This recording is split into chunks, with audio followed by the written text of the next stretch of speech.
The next person I fight is the heaviest person in the competition, 300-pound guy. And I said, 20-minute break? huh?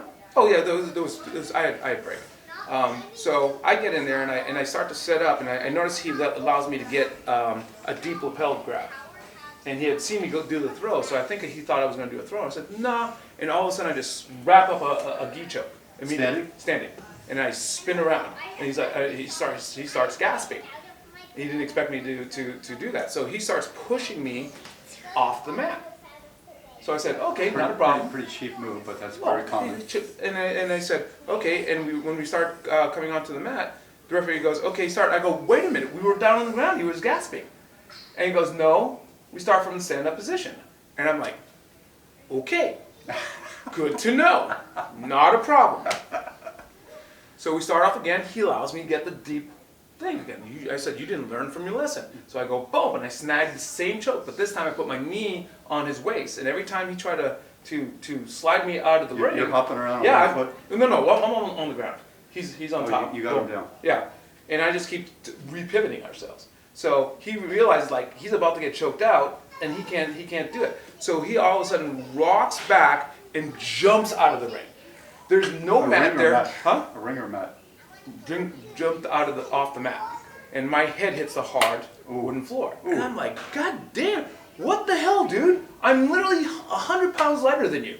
Said, if you want to go, I was angry. I was like, if you want to go MMA, we can go MMA. We can go. We can do this for real. Mm-hmm. Okay? And the referee goes, stop, quiet. That was an accident.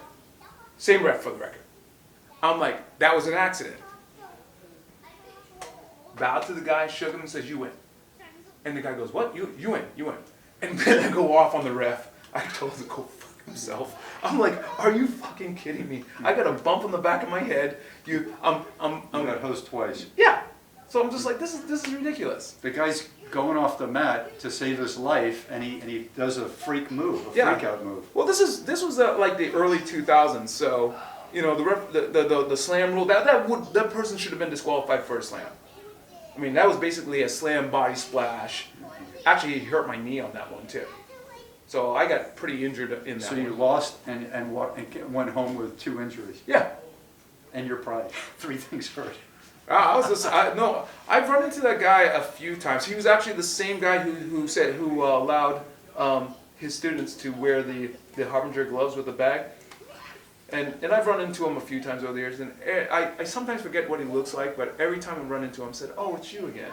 You just have he's got his own little universe of things, and I just, just stay away from negative people. This happened at the, I was up in Sacramento. Chuck Liddell was there. Casio Varnick was my instructor. Oh, yeah. World-class jiu-jitsu. Yeah, I know who he is. And he's a wrestler too, right? He's a Brazilian Jiu-Jitsu master. Okay. He's in his age group. He's still doing very well, and he's a teacher up in Sacramento. I don't know about the wrestling background, but he was a vegetarian. But he looked like Lou Ferrigno. His body was just really ripped. Mm-hmm. Anyway, we're at this tournament, and it was in 1998. The big guy I mentioned yesterday, or 2 days ago, who was a former wrestler, very nice guy.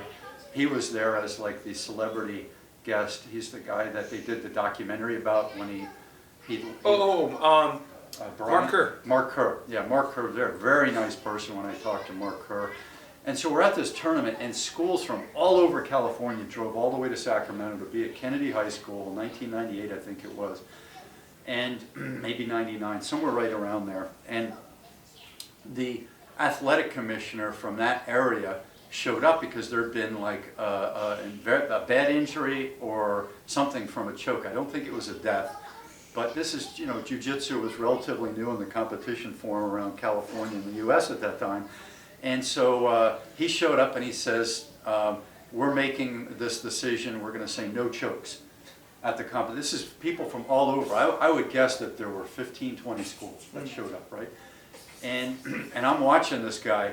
He's this big, looks like he hadn't worked out since high school, and he's a guy in his 50s or 60s. And I caught him out in the parking lot later smoking. And so here's the athletic commission guy smoking, looked like a beer drinker. And he's telling us no chokes because it's dangerous. And this is the guy that's, you know, non-health oriented whatsoever. He's telling us no chokes because someone could get hurt. All you do is tell the refs, you know, to tell the kids, or have a meeting in the beginning saying, hey, on the chokes, tap early, tap often. That's what you told us, right? Yep, tap fast, tap often. That's a motto for a lot of schools. Tap fast, tap often, and there's nothing macho about being in the emergency room. And that's probably a good place to end this segment. Mm-hmm. We'll come back to you on Sifus Slim, sifuslim.com, and Sifu Mike McDonald, the Valhalla Elite Training Center in Santa Barbara, wishing you all the best in your health, happiness, wellness, and your competitions. Aloha. Aloha.